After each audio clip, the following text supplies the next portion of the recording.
Welcome to Project Fear. We are Ghostbusters. That's fucked up.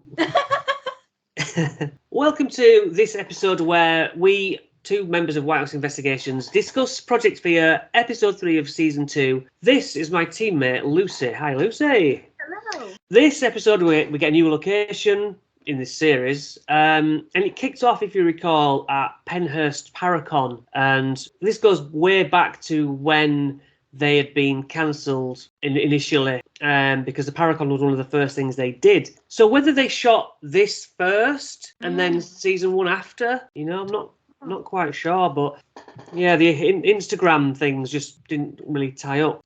Guest there is Steve Gonzalez from Taps. Are you a fan of Taps? Yeah, I am. I used to watch them religiously as a teenager. I remember I used to when you're in college and you have a silly timetable where you have one lesson in the morning and that's it or something. Oh, yeah. I used to be like, right, I can go home on the bus now and go and watch. They were just called Ghosthunters then, weren't they? Yes. I think it was like that they'd come across, like they were plumbers and then they would come across people experiencing things in the house and that's how they got into it or something. But yeah, I used to watch it a lot. I haven't watched it religiously like I used to. I probably should because they are good. I think Steve's a great investigator because very skeptical. Yes.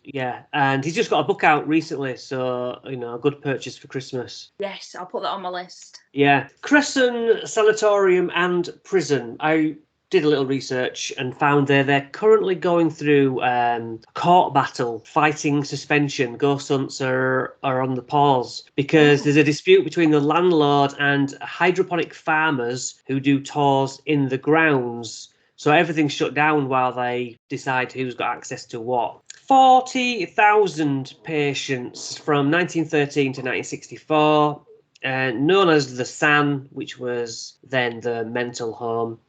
It became a male-only prison in 1987, closed in 2013, pretty recently. During the packet read, there's what they report as singing. There's mention of mimic and feeding off fear. Now, we've had through the Ouija board about emotions. Can you remember what I'm getting at? Yeah, where they were saying that if you're in a location and everybody's scared, you potentially are going to attract more sinister or spirits who want to trick you or a little bit more negative stuff, and then they'll just continue to feed off that and then that'll give them more energy. But by the same token, if you are laughing amongst yourselves and you're having a good time and then you start investigating, you're probably more likely to attract a happier spirit. Like we've had ones that want us to play music that miss dancing from when they were alive, and then the room just fills with joy when that's happened to us. Like one of them was someone who died recently, weren't they? We were on a stage in a theatre and they wanted us to play Hamilton. That's right. And we played Hamilton, and that's what made me end up watching Hamilton and going to see it. Yeah. But yeah, and I just remember the whole room was like, wow, So yeah, I think they definitely feed off our fear or our energies, whatever it might be. Look, we've had a lot of beautiful moments where we've talked to some lovely spirits, and it's been such a warm experience. And I would say they easily outnumber the malevolent, tricksy ones. Yeah, absolutely. Yeah, they heard the noise, didn't they, when they were reading the packet? That alarm noise. There was a tap at the door behind them. At the door, yeah, like someone was inside trying to tap or something. So inside, the investigation starts back at where Alex knocked. Dakota asks for a child to touch his hand, which is what we did. We did it at York when I first met Ursula on the first York visit. And I put out my hand to a staircase where the ghost was going off and said, "Oh, hi, nice to meet you." I don't even know why I stuck my hand out. It just felt right. And my hand went completely cold, only my hand. And it was a summer's evening. And so holding out your hand and I know Sue of our team used to always say that. She used to always hold her hand out and say, "Come and hold my hand." So that was nice to see. Dakota does a unique 5 knock because of the mimic, and I thought, yes, nice work. Don't just do a 1 knock. Yeah, it was like, I think he did 4 together and then 1 after. Because last time it was quite distinctive that the mimic did copy them.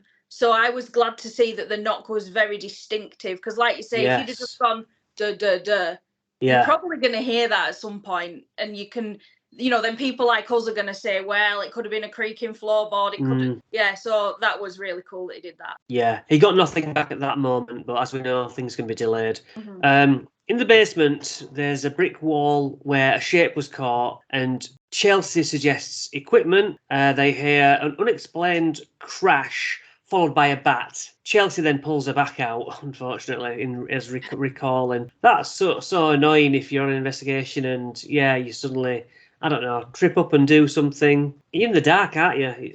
Yeah, I think she pushed on as much as she could as well. Like, then when they put her in the computer chair and rolled her a little bit, I thought, oh, bless her. But yeah, that must have. I think bats are scary though, aren't they? Because if they do bite you, can you get like rabies from them? Get disease? Yes, you can. Yeah. Yeah, so you don't want to be. I can see why she quickly moved and strained her back from seeing a bat, because I would. Well, with long hair like you have yourself, I mean, that's the danger. They get caught in your hair and they go even crazier. Yeah. They hear a deep sound of what I thought furniture moving, and then they actually find out it was that door scraping. Do that again.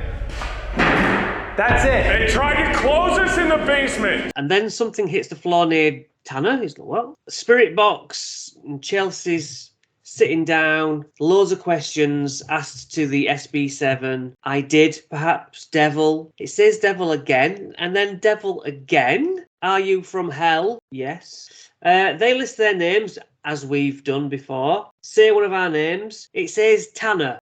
Then says Tanner a second time. I was like, that's fantastic. Say one of our names. Tanner! Oh my God, dude! Walking! Because Tanner's such a random name, isn't it? Yeah, and then when he stood up and it said walking, I was like, so it's watching him. In that moment, it's watching him. And I think, that, for them to be repeating it as well, devil, devil, devil, Tanner, Tanner. Devil! Devil! Devil! Devil again. Yeah. And then he stands up and he's walking around and they say walking. It's like, okay, there's something intelligent here. Whether it truly is the devil or not, which no. I'm glad they didn't go along with, it must be the devil. And they said, I'm really glad that they don't fall for that stuff like other teams do. But yeah, really intelligent and weird. Yeah, I mean, when we've both done Estes method, we've had our own names and each other's names come through. And that's what I always found really interesting, because I'm sure you can report that when they come through, they are so damn clear. Yeah, they are. They ask a lot more questions, as one does. And then it says tunnels twice. So yeah, Chelsea's finally out of action. She's far too stiff and in pain. So Connor gets his first chance to come on an investigation, which is really cool, I thought. Yeah, me too. Yeah, and I thought for him that must be like, they feel like I'm good enough to step in, and ultimately, like, I was happy to give him the chance to be part of an investigation. Because we know we know of him. Yeah. He's always been there in the background, apparently. So Tanner and Alex enter the tunnels, and I can see what it looks like by torchlight, but I wonder, what does it look like without lights on? And luckily, they show what dark looks like. And I was like, oh yeah, right. With tunnels without windows, it's really dark. So I learned something there. Alex taps 1, 2, 3 on the metal pipe and unfortunately gets nothing in return. But yeah, you got to try these things. We're always knocking on stuff and waiting and hoping. Yeah. Connor and Dakota find some stairs and go down and find the tunnels. But so massive, they did seem to say they were in different parts of the tunnel system. Even though sound must carry along those really well, that you didn't hear them contaminating each other, did you? No. Alex even banging on the pipes. Alex bangs on the pipes twice. Yeah, he did. He knocked again twice, and then they heard like a knock back, but only one. Right. And then after that, they heard I think it was like a scream or a yell from down the other end, and that's when they walked and they established that the others were no longer in the tunnel when that happened. I think what my notes are meaning here is that they do hear a scream, but it's also got like the after editing audio, I was like, no, just drop that. I need to hear what that was. It was like, you know, Yeah, it did. It had like atmospheric. at the end. And it's like, no, I want to hear the evidence. And I normally don't moan about too much about the music on it, but that one I was like, oh yeah, that they should have just not done the creepy audio. Then Connor and Dakota get stone thrown or builded. It's like, did you do that? No, I didn't do that. After you. All right. Wait, what was that? Yeah, stones. And you can hear it as well, like. Yeah, and you can tell it's a stone. Yeah, it's that. Yeah, absolutely. Yeah, so energy wise, to throw stones. How do you think that works? I would imagine it takes quite a lot, even if it's a small stone. But the effect is pretty good, because if you're in there on your own and you get that, people. I mean, I can't come up with another explanation for that. That's literally like levitation, isn't it? And then, so I don't know how a spirit would do it. I don't know how. I would imagine them just being like, yeah, all this effort and just this tiny little soul going. Yeah, but if they have the effort, if they have the energy to do that, I'd rather they poked me in the face or something. Or just scratched me straight down my face. That'd be pretty it would be good if it were you. Yeah. Alex and Tanner sit and they use a digital recorder, and Alex says, "What do you call yourself?" Al tries to get the real name, and they cut it and they review it. Oh yeah, because earlier on they got Devil 3 times, and then they get Devil coming through as well, and there's a bat and a knock. And they talk about a shadow, they sort of show a shadow, but it's the bat, innit? It's the bat shadow. You can pretty much tell. It makes it quite difficult as a viewer to any evidence within a few minutes of that happening. You think, oh, it's the bat. But if you think back to originally when they saw the bat and then they heard that door close upstairs, when we first heard the noise, I thought, you have to discount it, it's the bat. But then when they went upstairs and they recreated it, it 100% was that door. It was the door. So this time around, I thought, I'll give it a chance. And then they zoomed in and I was like, it's a bat. Yeah, unfortunately, it was good to include it, I think. Because, it was something dashing behind them. But I think if it had any more mass to it, I would have considered it. But it were bat-sized, bat-shaped, bat-coloured. Everything you would expect, yes. Yeah. So Esther's method with Connor this time, seeing someone on your no tomorrow, then wait, Tanner, take some more, but can you die here? I mean, it's not forming anything, is it? It's just random stuff. I think it was, again, an example of him hearing spirits having a conversation. That's what it sounded like. And I think he was so brave to do that, because when he just before he put the headphones on, you could tell he was new, because he was like, it can't oh yeah, wasn't it? And they were like, no, it just sort of uses you as a vessel. And it was like, I thought, good on you for doing it, because it's one thing being in the background, supporting the team, but not taking part, and then to just have to step up and do Esther's method on your first, I thought, I want to see him more. He did really well. He did really well. Becky has never done Esther's method, She's like, I'm scared of it, because I need to do it. I do need to do it, but, so this Esther's method ended up with cell 9, and I thought, okay, that's intriguing. And then 3, Devil, which rings an exact bell, doesn't it? And he wasn't there. He wasn't there, yeah. That's cool. That is cool. But yeah, anyone can mimic, can't they? I mean, any spirits can. I've heard Sue's name be called next to me when I've seen her up on a balcony at my old work. Literally. I think spirits, I just think they have the ability to absorb sound somehow and replay it. Yeah. So it doesn't have to be the criminal Joe who's doing it just because they're in their cell. How many spirits are there who could, be blamed for being that spirit? Tanner and Alex listened to EVP session 2.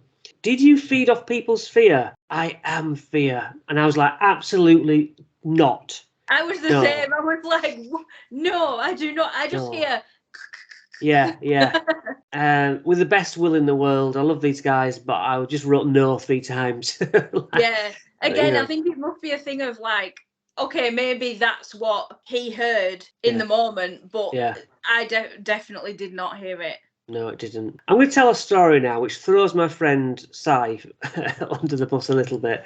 One of the first EVPs we did get back in the early days, like see you, almost. You could say that's the closest thing it sounded like. Okay, I don't know what it was. It wasn't supposed to be there. It was an EVP session. So yeah, hearing was weird. But whenever Si would recount the story to, we would always like to share our evidence. Yeah. And so he would always say, and it said, "I can see you," and it suddenly became transformed into, "Wow, that's a brilliant story." And I was always very much like, "He didn't say that." Yeah. What it said was, that's exactly what it said. Do you know what I mean? So I can see. It just goes to show that when you're excited about evidence, you pump it up a bit.